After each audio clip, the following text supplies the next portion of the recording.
I was ready to cast this particular game of StarCraft 2 about a half hour ago, but I had to figure out if our Terran player had an offensive nickname. Spotting right here in the top left-hand corner, playing with the blue SCVs and having a very suspicious name to say the least.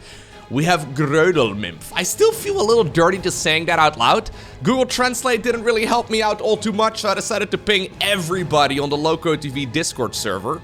Sorry about that, by the way, but yeah, after about a half hour, I figured out that apparently nobody knows what his name means. So I'm really hoping that anyways, spotted right here in the bottom right-hand corner, likewise also in Platinum League with the red Zerg drones, we have Nectar.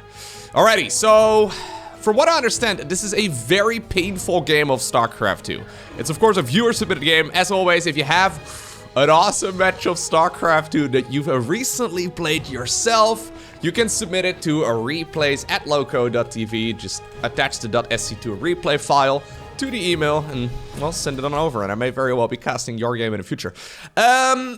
What in the world is this, Nectar? What are we doing right now? I don't think this does much of anything. Hold up, I just looked at his work account. I think he just started up his, well, one of his very first drones at the very least. I think that may be the very first one. This could technically be a little scary if there was anything on the back of it, right? Like say, for example, there's already a spawning pool done right now. The Roach Warren's about halfway done. Then this could actually be a little bit terrifying. I think Nectar's entire strategy here is to cross his fingers and hope that the opponent forgets how to play, because there is no follow-up plan whatsoever. This hatchery makes no sense. So far, Mr. Grödel over here doing a very good job, actually. Just calmly, collectively, yeah, just getting a bunker over here. Worst case scenario, I would say, there's probably a chance that there's like 3 roaches popping out of those. Yeah, okay, just decides to cancel it. What was that, Nectar? Yeah, you go stand in the corner over there. Think about your sins, okay?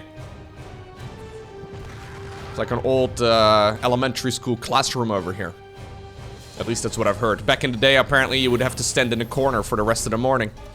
Not the case anymore for this drone at the very least. It gets to walk around for a little bit, but I've got a feeling that its days are numbered, as indeed the Marines are available. And they'll shut this down. Okay, so, terrible start to this particular game for the Zerg. But he decides, you know what, I'm just gonna make more drones. I don't need any Zerglings. Queens may be needed at some point. But there's no Reaper available in this game either, so I guess he should be fine. Triple expansion right now for Nectar, who is now on his 4th hatchery already. You'll love to see it. So the main thing that this really hurts, right, is the fact that he slowed himself down a whole lot. When you go and spend all that money on a hatchery that achieves absolutely nothing and your opponent doesn't overreact, yeah, you find yourself in a pretty significant deficit. That being said, though, it's also important to not overestimate the advantage of Terran.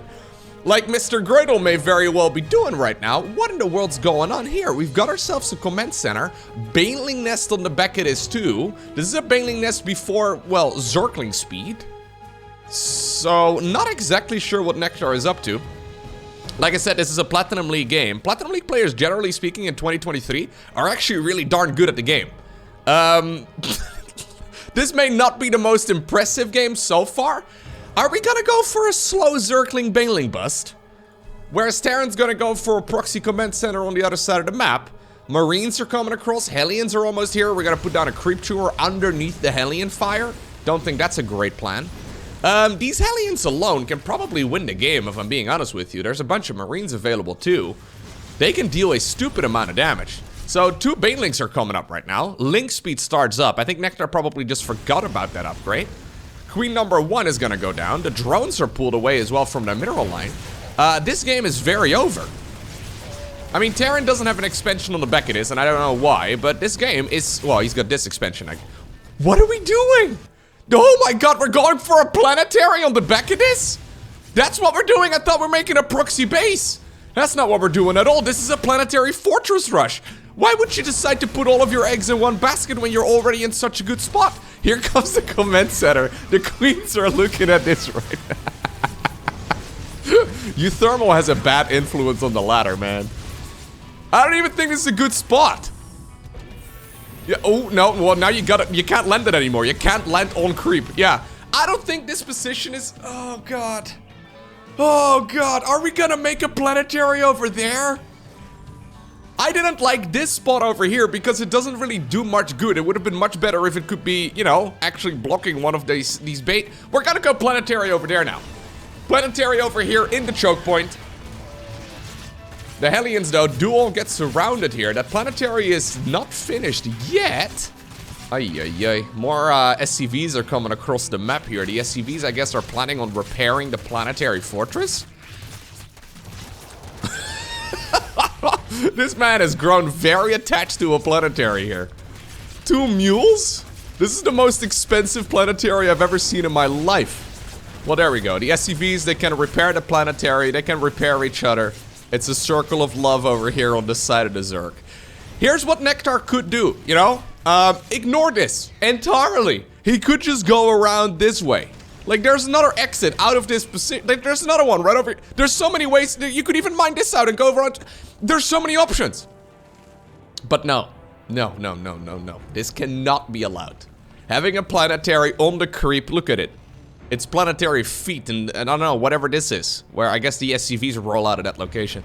All of this needs to be taken care of. This needs to be addressed. So, step 1, 17 spine crawlers. Are we gonna go for another planetary? I mean, by the time the Disco Man Center is done, there's no way he's gonna be able to... Well, I mean, he could scan, I guess, and get rid of the creep tumors, and then, you know... It'd be a weird way to contain a Zerg, is all I'm saying, okay? Most Terran players do it with, like, I don't know, siege tanks or something along those lines, but... apparently not the case. So, Lara's gonna finish up for Nectar. There's a natural expansion now available here as well for Grödel. What do you think, by the way, of my pronunciation? Grödel. I think that's it, no? I think I had German in school for a long time. I don't even know if it's German. We couldn't quite figure out. Apparently it means nothing. So maybe it's a different language and it is a bad word. Anyways, it really does, especially the second half, it really does have the sound of... Anyways, Grödel. Getting a lot of damage done over here, though, on the side of the Zerg. We're now running the spine crawlers back. I think what Nectar could do, right, is make units that the planetary fortress can't hit. So, okay, this is weird, but... no cancel either. That's a weird exchange at the 7.5 minute mark of a game. It's mostly, though, because he's so busy over here. I was thinking maybe a Spire and then Mutalisks or something along those lines. He's now rose to 34 drones, but Terran doesn't really have that much economy on the back of his either. Losing that command center is actually kind of painful. Yeah, I just don't see a way out right here for the Zerg. If he decides to engage that planetary, no, go around the side. There you go. There you go. Yeah. We need these roaches with, like, blinders on, you know? Like horses have, with, like, little flaps on the sides of their eyes, so they can't be scared right here of that ugly Terran structure that's... you know, on the left side here. Okay. So Roach is going around. We have a natural... Ooh, we have a natural expansion. Excuse me. We have a natural expansion right here that doesn't have a planetary fortress on it, of course. There is a single siege tank available. +1 carapace of all upgrades, just about to finish up. I actually don't hate it. He can actually just overwhelm the natural. He should not be going too far forward, however. Yep. Good stuff. And that shows you that this is indeed Platinum League play. Despite the very strange start to this match, these guys actually know, well, roughly what needs to be done in a... unless it's with this siege tank decision. But they have a good understanding of what normally is done in this game. Okay, so, Nectar going around the site is... effectively reducing the Terran to, well, just 1 base eco. And with 4 mules mining over here, it is gonna finish up very rapidly. These minerals will not be available for too much longer. There's another command center building as well in that previous spot. Siege tank ended up killing that, okay, that evolution chamber. Zerg going for a Spire. After careful consideration, I can confirm that this is one of the games of all time. I can't yet confirm what type of game, but one of the games, at the very least. What in the world's happening here? Okay, so the natural's re-secured. We have an armory on the back of all of this while going double starport. We've got a lot of gas, we've got a lot of minerals. Mostly because the macro here is pretty trash. Liberators. Okay, I actually expected battle cruisers. I mean, I'm just thinking, you know what will make this game better? Battle cruisers would be an option. Nukes would be really awesome to see as well. But fair enough. Liberators. I don't think liberators are very good here. I think what he wants to do is slow push forward here and almost use like the planetary as an anchor, you know? Like have the liberators push forward, siege tank goes a little further forward too, and then you can always fall back to Big Daddy planetary over here. Maybe that's the plan, but it's gonna take a long time. Spire is about to finish up. Nectar doesn't have a ton of gas, mostly because he's, yeah, forgot saturating this one over here. I'm actually very happy. Okay, well, I was just about to say I'm very happy to see that he didn't throw too many units into this planetary. This is... I like how I started up that line of thought. Terran, by the way, is now mining the back right here. I started up that line of thought, and that's right at the same time that... Okay. The Zerg decides to throw a couple roaches there for no apparent reason whatsoever. Liberators coming across the map. Liberators actually not terrible when it comes to their air-to-air attack against mutas, especially when the mutas are stacked up. I'm not exactly sure if 6 mutas win against 4 liberators. I think it depends on how spread out they are. Either way, here's the Grödel going forward. Grödel. Sehr gut, danke bitte. Hammergeil.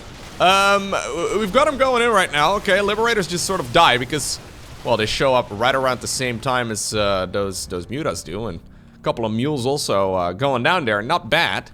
We have 4 desperation missile turrets starting up. I don't think you need to keep throwing roaches here, man. Stop it. Yeah.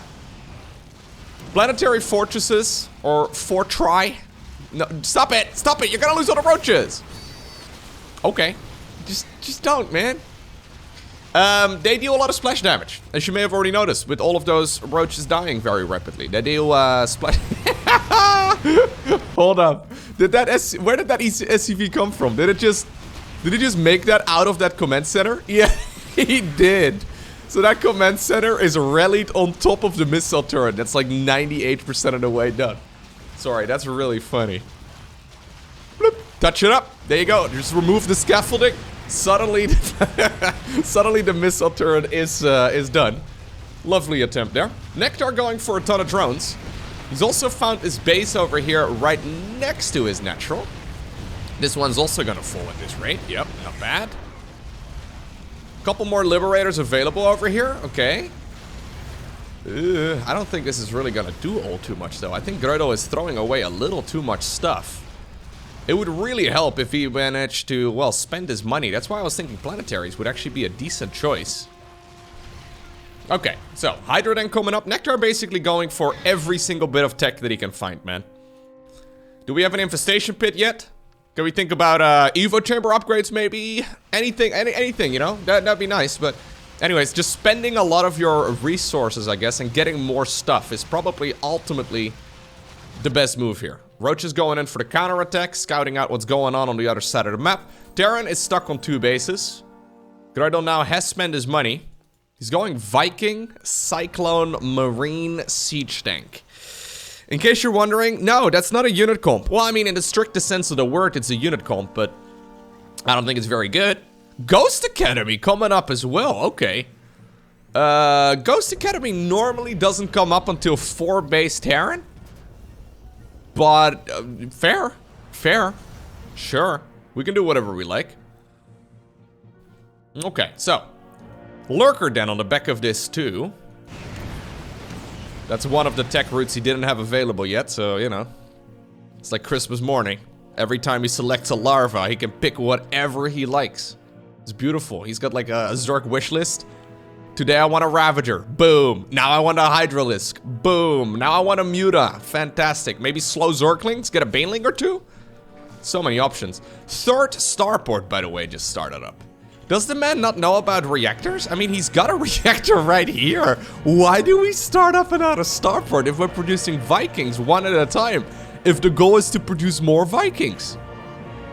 I don't know. Is this maybe it's blocked by the factory? There's a chance it's blocked by the factory. I don't think so, though. No, I think it's fine. It looks very cursed. The longer I look at this, the more I feel like there's not enough space. Anyways, Zerk, you know what? Decides to go for a proxy hatch. Widow mine in the main base, not bad. Proxy hatchery, completely unnecessary. But you know what? The man is fond of making hatcheries on the other side of the map, and the Terran also very fond of making command centers on the other side of the map. Zerk is in a fantastic position right now. But I've seen many viewer-submitted games where the players end up grasping defeat from the jaws of victory. One of my personal favorite plays, I'm not gonna lie. Favorite to watch, that is, not to play myself. That siege tank is gonna be in range, so yeah, there's actually multiple locations where apparently this is gonna work out. These mutas are being thrown away. This hatchery is gonna achieve nothing. Nectar decides to go for additional drones. I actually quite like... What is this? Why are you obsessed with making hatcheries on your opponent's sides of the map, man? Is this just to antagonize him or to antagonize us? As viewers, that is. I think, you know, I don't want to have too much of an ego, okay? But maybe Nectar thought he was going to submit this replay to me. He's like, you know what? What would frustrate Lowko more than anything else? By the way, we have landed Vikings now killing a freaking hatchery that's landed, or that's planted in the middle of the map for no apparent reason whatsoever. And somehow it works because those siege tanks just got a lot of damage in. Anyways, lurkers at the front. There are missile turrets though. Yeah, these missile turrets are providing detection, so... These are not gonna achieve much. Yeah, into the meat grinder we go. I hope somebody likes minced hydralisk, because you're gonna get it over here, man. Oh my god. No, don't lose this game, bro. You're so far ahead. Okay. This hatchery is gonna finish, it seems. One thing I really like for Nectar, though, is that he made all those workers, right? So he's got 89 drones. So even though he threw away so much stuff, he can afford it. Yeah, he's a Zerk billionaire with every tech route available at Lairtech. Hive is coming up right now, too, so I think we can expect a Greater Spire, an Ultralisk Caravan, and every other struck. Maybe a Nidus Worm, right? We could see something like that as well. This man can just produce whatever he likes. Even some Evo Chamber upgrades now, too. Can you believe it? I'm liking this a lot because he still has... I'm liking this a lot for the Zerk because he still has a stellar economy. And I don't think Terran really has that much more left in him. The main base is run out. The natural expansion also is gonna run low. There's a chance Zerk is gonna give him that base. But honestly, Zerk seems to be... What's going on here? What? There's a couple of corruptors coming up. There's a chance that these corruptors actually will... Oh my god, if these cocoons scout it... Yes, the cocoons scout the base! That's so dumb, I love it. Yeah, there's a chance he's gonna attack right now. Yep, he's gonna attack right now. He doesn't have a lot of vision on the other side of the map. But those couple of cocoons from the random hatch in the middle of the map give him the vision that he needs to see this... Orbital command? Really? That's very ambitious. I thought this was gonna be a planetary fortress for sure. Anyways, this is gonna give Zerk the information he needs. A nuke is coming up as well for Greudel, who I guess is ready to put all of his eggs in one basket, because there's really no way that this is... He needs to basically kill the entire Zerk army like 5 times over. There's so much more money coming in here for the Zerk. If you look at the income, yeah, it's just... It's kind of dirty here, dude. Pathogen glands coming up. Of course, you want to have the chance to go for infestors, even though you might not make them. You may as well give it a try. Okay, well, we could go for the third base, but Terran just left the front door wide open. He forgot to lock it. I've heard that in small towns, it's quite common to not lock your door, but I think in StarCraft 2, man, when you're trying to fight for supremacy of the universe, you should certainly... Oh my god, there's a nuke. This guy is nuking his own main base. My god, there is so much going on in this game. I don't think it's gonna... He just nuked his own main. It's not gonna land because the overseers are coming in clutch. But a G is called, and it's Nectar who obtains the victory.